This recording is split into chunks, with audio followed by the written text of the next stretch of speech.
ہماری یوتھ اس وقت مایوسی کا شکار ہے، بلکہ یوتھ ہی کیا، ہر گھر میں یہ مسئلہ ہے۔ لوگ مایوس ہو چکے ہیں، لوگ ہوپلیس ہیں۔ کس چیز سے ہوپلیس ہیں؟ اپنے آپ سے ہوپلیس ہیں، اپنے حالات سے ہوپلیس ہیں، ان امپلائمنٹ کی وجہ سے ہوپلیس ہیں، رزق کی تنگی کی وجہ سے ہوپلیس ہیں، مشکلات کی وجہ سے ہوپلیس ہیں۔ تو یہ بیماری جس کا نام مایوسی ہے، یہ ہمارے معاشرے کا ایک بہت بڑا حصہ بنتی جا رہی ہے۔ بہت سے لوگ آپ کو ملیں گے جو اپنی پریشانی کو ظاہر کریں گے، اور ان کے لہجے سے صاف ظاہر ہو رہا ہوگا کہ they have given up، وہ مایوس ہو چکے ہیں۔ آپ کے بارے میں اللہ سبحانہ وتعالیٰ نے کہا، اعوذ باللہ من الشیطان الرجیم، بسم اللہ الرحمن الرحیم، کنتم خیر امۃ اخرجت للناس تأمرون بالمعروف وتنہون عن المنکر، بے شک تم بہترین امت ہو، میں نے تمہیں انسانوں میں سے بہترین امت بنایا، بہترین جنریشن بنایا، because you enjoin what is good and you forbid what is wrong۔ کبھی بھی ہمت نہ ہاریے، زندگی میں جتنا بڑا لاس ہو جائے، یاد رکھیے سب سے بڑا لاس ہے the loss of Allah from your life۔ جس بندے نے اللہ کو کھو دیا اس نے سب کچھ کھو دیا۔ جس بندے کی زندگی میں اللہ ہے اس کی زندگی میں سب کچھ ہے، تو مایوس ہونے کی کیا ضرورت ہے؟ اللہ کے وعدے ہم کیوں بھول جاتے ہیں؟ اللہ نے کہا کہ دنیا میں نے تمہیں اس لیے بھیجا تاکہ تم لوگوں کا امتحان لیا جائے، اور تم لوگ کو طرح طرح سے آزمایا جائے گا۔ کیا اللہ نے یہ نہیں کہا لا یکلف اللہ نفسا الا وسعہا، کہ میں نہیں آزماتا کسی کو اس کی سکت سے زیادہ؟ تو پھر کس بات کی ٹینشن ہے ہمیں؟ ہم کیوں مایوس ہو جاتے ہیں؟ کیا ہم اللہ کے وعدے بھول گئے؟ کیا رزق اللہ کا وعدہ نہیں ہے؟ کیا عزت اور ایک خوبصورت زندگی اللہ کا وعدہ نہیں ہے؟ بالکل ہے۔ اللہ نے کہا کہ جو کوئی بھی میرے وحی کے مطابق زندگی گزارے گا اس کی زندگی تنگ دست نہیں ہو سکتی۔ ہاں مشکلات آئیں گی، لیکن مشکلات سے مقابلہ کرنے کی ایسی طاقت میں اسے دوں گا کہ وہ مشکلات سے کبھی نہیں گھبرائے گا اور مشکلات کو ہنس کر پار کر لے گا۔ ہم کیوں مایوس ہو جاتے ہیں؟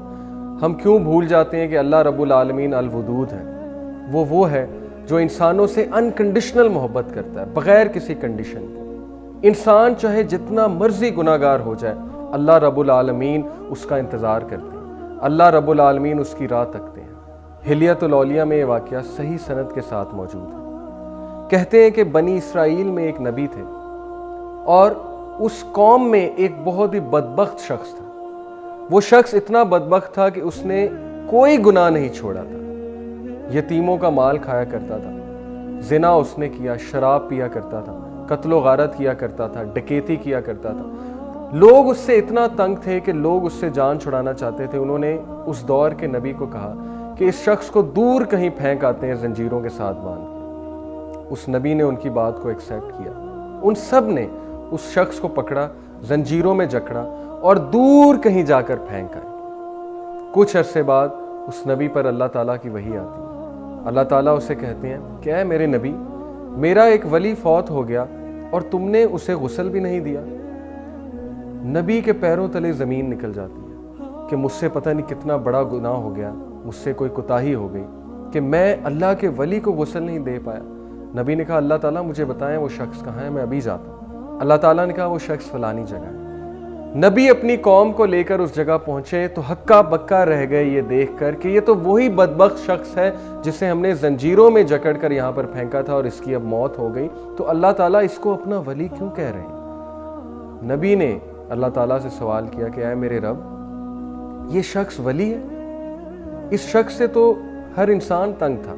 اللہ تعالیٰ نے کہا کہ ہاں میرے نبی، یہ شخص ولی ہے، کیونکہ اس نے مرنے سے پہلے ایک ایسی دعا کی کہ اگر اس دعا کے بدلے یہ پوری انسانیت کو بھی بخشوانا چاہتا تو میں بخش دیتا۔ وہ دعا کیا تھی؟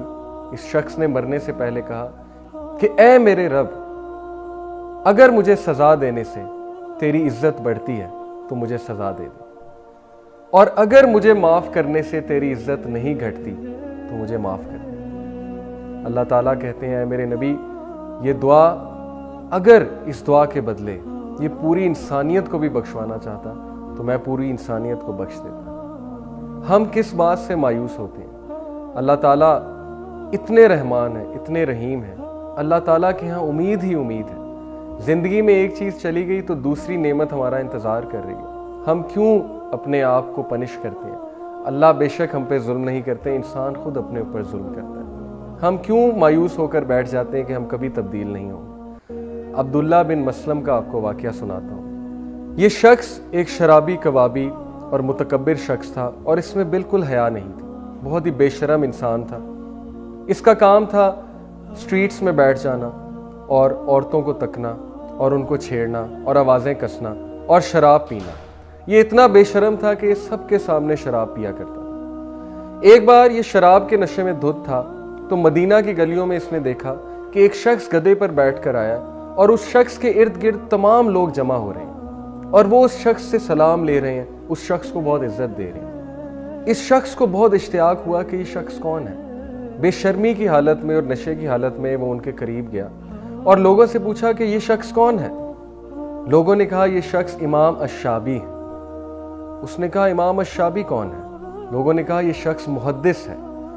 اس نے بے شرمی کے عالم میں پوچھا کہ واٹس اے محدث؟ محدث کیا ہوتا ہے؟ لوگوں نے جواب دیا کہ محدث وہ ہوتا ہے جو نبی صلی اللہ علیہ وسلم کی حدیث جمع کرتا ہے اور اس حدیث کو سناتا ہے لوگوں کو۔ وہ شخص مذاق اڑانے کے عالم میں ان عالم کے پاس گیا۔ اس نے کہا کہ سنا ہے آپ بہت بڑے محدث ہیں؟ انہوں نے کہا جی۔ اس نے کہا اچھا چلیں مجھے بھی کوئی حدیث سنائیے۔ اس شخص نے مذاق اڑانے والے انداز میں اور بے شرمی کے انداز میں نشے کی حالت میں دھت ان سے کہا کہ مجھے بھی کوئی حدیث سنائیے۔ امام الشعبی بہت ہی عقل مند، بہت ہی متقی، بہت ہی وائز انسان تھے۔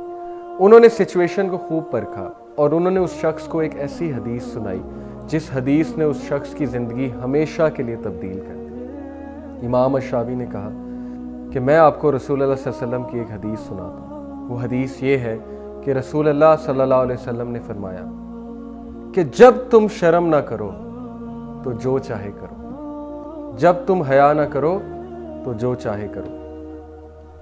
وہ شخص کہتا ہے کہ یہ حدیث جب میں نے سنی تو مجھے ایسے لگا کہ جیسے میرے اوپر کسی نے پہاڑ گرا دیا۔ اس شخص کو یہ حدیث اتنا سٹرائک کی، اس شخص کو اس حدیث نے اتنا شرمندہ کیا کہ اس نے سوچا کہ کیا میں اتنا بے شرم ہو گیا، کیا مجھے کوئی نیکی نیکی نہیں اور کوئی بدی بدی نہیں لگتی۔ آپ کو پتہ ہے وہ شخص کون ہے؟ اس شخص کا نام عبداللہ بن مسلم۔ وہ شخص امام بخاری کا استاد ہے۔ امام بخاری رحمہ اللہ کو اس نے حدیث سکھائی، امام بخاری رحمہ اللہ کو اس نے دا سائنس آف حدیث سکھائی۔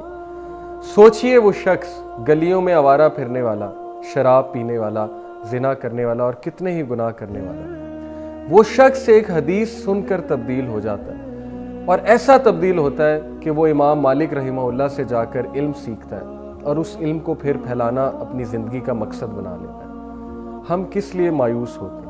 عبداللہ بن مسلم جیسا شخص امام بخاری کا استاد بن سکتا ہے، تو یہ نوجوان جو آج آپ کو سڑکوں پر آوارہ گردی کرتے نظر آتے ہیں، ہم ان سے کیوں مایوس ہو گئے؟ ہم نے کیوں یہ سمجھ لیا کہ ان کا کوئی حال نہیں؟ ہم نے کیوں یہ سمجھ لیا کہ یہ فیوچر کے علماء، فیوچر کے انٹلیکچوئلز نہیں بن سکتے؟ بالکل بن سکتے ہیں، بہت ہوپ ہے۔ ہمیں ہمیشہ اچھی امید لگانی چاہیے، ہمیں ہمیشہ برائٹ سائڈ کی طرف دیکھنا چاہیے، ہمیں ہمیشہ اللہ تعالیٰ سے اچھا ظن رکھنا چاہیے۔ حدیث شریف میں آتا ہے اللہ تعالیٰ کہتے ہیں کہ میں اپنے بندے کے ساتھ اس طرح ہوں جس طرح سے وہ میرے بارے میں گمان کرتا ہے۔ اگر ہم اللہ سے یہی گمان کرتے ہیں کہ اللہ تعالیٰ نے نعوذ باللہ مجھے چھوڑ دیا اور اللہ تعالیٰ نے نعوذ باللہ مجھے ذلیل کر دیا اور اللہ تعالیٰ نے مجھے وہ چیز نہیں دی جو چیز میں چاہتا تھا، تو پھر اللہ تعالیٰ ہمارے ساتھ اسی طرح ہی پیش آئیں گے۔ لیکن اگر ہم اللہ کے بارے میں یہ گمان کرتے ہیں کہ میرا رب بہت الحکیم ہے، بہت زیادہ حکمت والا ہے، بہت زیادہ مرسیفل ہے، بہت زیادہ رحمان ہے، تو پھر اللہ تعالیٰ ہمارے ساتھ اسی طرح پیش آئیں گے۔ تو ناظرین، مایوس مت ہوئیے، مایوسی کا مقابلہ کیجئے، مایوس لوگوں کو ہوپ دلوائیے، اور کبھی بھی اللہ تعالیٰ کی ذات سے مایوس مت ہوئیے، اللہ تعالیٰ کے بارے میں کبھی نیگیٹو مت سوچیے۔ یہی زندگی کا فلسفہ ہے، یہی زندگی میں کامیابی ہے۔ اللہ تعالیٰ ہمیں اس فلسفے کے مطابق زندگی گزارنے کی توفیق عطا فرمائے۔ سبحانک اللہم و بحمدک، اشہد ان لا الہ الا انت، استغفرک و اتوب الیک۔